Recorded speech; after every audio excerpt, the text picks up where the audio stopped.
Fala galera do Cinepop, aqui é o Thiago Nola e hoje eu trago pra vocês a crítica em vídeo do terror imaginário Brinquedo Diabólico. Então continua assistindo e vê o que a gente achou do filme. Ele disse que ele tá bem atrás de você. But it was just my imagination. É um fato dizer que nos últimos anos a Blumhouse, que fica responsável por Imaginário Brinquedo Diabólico, vem passando por uns problemas criativos, uns problemas internos e vem entregando alguns filmes que são bastante controversos na pior maneira possível. Só de mente, assim, a gente pode citar a adaptação de Five Nights at Freddy's, que apesar de ter feito uma grande arrecadação, foi um fracasso de crítica, né? Dividiu bastante a crítica internacional. E é claro que a gente não pode esquecer do Exorcista, o Devoto, que foi um dos maiores fracassos dos últimos anos e que praticamente destruiu uma franquia em potencial. Agora a Blumhouse volta com o Imaginário, que aposta fichas em uma história bastante familiar, mas que tinha tudo para fazer um sucesso relativamente modesto em relação à originalidade.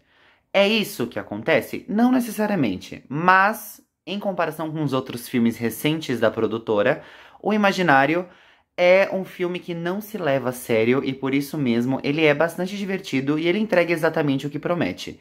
Ele não quer revolucionar o gênero, ele não quer reinventar a roda, ele não quer trazer nada de muito novo, ele só quer funcionar como um título bastante escapista e que durante 1h40 faz a gente ficar engajado na história e faz a gente aproveitar dentro dos próprios limites o que o filme quer entregar pra gente. O filme é dirigido pelo Jeff Wadlow, que não é nenhum estranho à Blumhouse, ele já dirigiu Ilha da Fantasia, por exemplo, e Verdade ou Consequência, que saiu nos últimos anos também.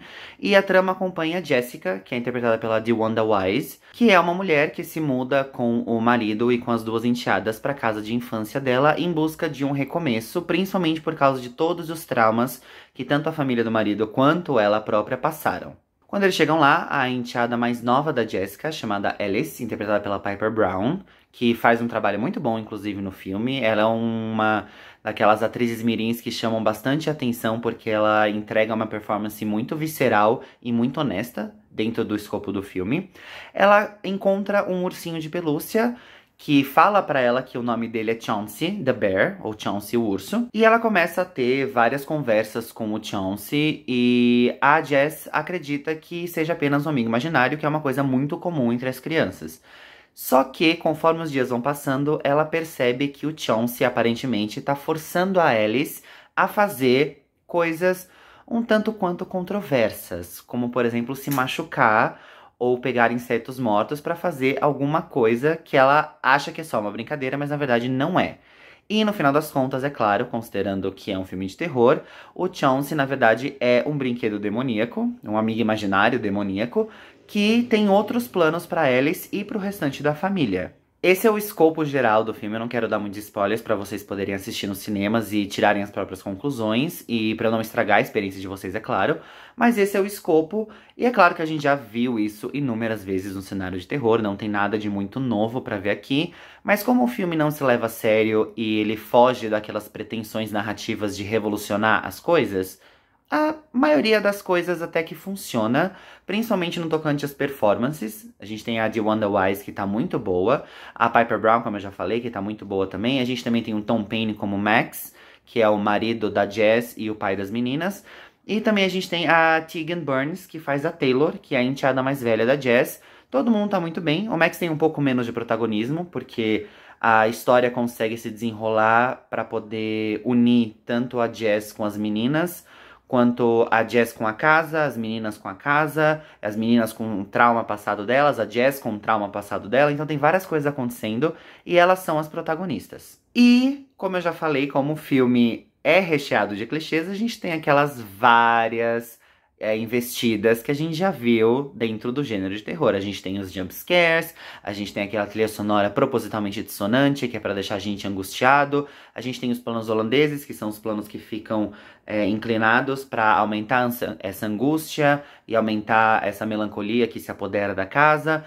A gente tem uma backstory que faz sentido. Se a gente lembrar de quando as luzes se apagam, por exemplo, tinha a ver com a depressão da mãe e o que aconteceu no passado. Aqui também o passado sempre volta pra atormentar as protagonistas. Então a gente tem todos esses clichês. A direção também não foge muito do óbvio. Jeff Wadlow, ele tenta fazer uma coisa diferente, mas depois ele percebe que o melhor caminho é se jogar no seguro, e não tem problema, porque essa é a ideia do filme. O problema principal, na verdade, é o roteiro, porque tem muita coisa acontecendo. Como eu já falei um pouquinho atrás, são muitas subtramas que são amalgamadas em um mesmo lugar e nenhuma tem a atenção devida. E isso é muito cansativo, porque a cada ato, a cada cena, a gente é presenteado, por assim dizer, com mais um pouquinho dessa mitologia que existe dentro do filme. Só que nada é explorado como deveria e tudo é jogado muito rápido e de forma que a gente não consegue muito bem compreender o que tá acontecendo. Eu acho que se o filme fosse um pouco mais longo ou se essas subtramas fossem um pouquinho mais enxugadas, funcionaria mais. E alguns diálogos são muito convencionais. A gente pode prever o que elas vão falar, principalmente quando a gente chega na cena da batalha final. Não batalha como vocês estão imaginando, mas é uma espécie de batalha final entre as protagonistas e o antagonista principal, que é o Chauncey. E esses diálogos são muito óbvios. A gente pode prever o que elas vão falar e como vai terminar. O interessante é que bem no finalzinho tem uma jogada meio cômica que funciona, então mesmo quando as coisas parecem muito, muito óbvias e estão deslizando demais e entrando em vários equívocos amadores, a gente acaba se divertindo um pouquinho. Então eu acho que o filme vale a pena sim, ele tem o seu valor como entretenimento, mas não assistam um filme pensando que vai ser o melhor filme de terror da história, ou que vai trazer alguma coisa nova pro gênero, porque não é essa a ideia. A ideia é a gente se divertir num final de semana, que a gente não tem nada pra fazer, a gente vai no cinema e confere esse filme, e dá pra se divertir pelas atuações, e pra tentar descobrir o que vai acontecer nas próximas cenas. Bom, gente, essa é minha brevíssima crítica em vídeo de Imaginário Brinquedo Diabólico. Vão assistir, voltem aqui, eu quero saber o que vocês acharam. E muito obrigado por assistirem, até a próxima.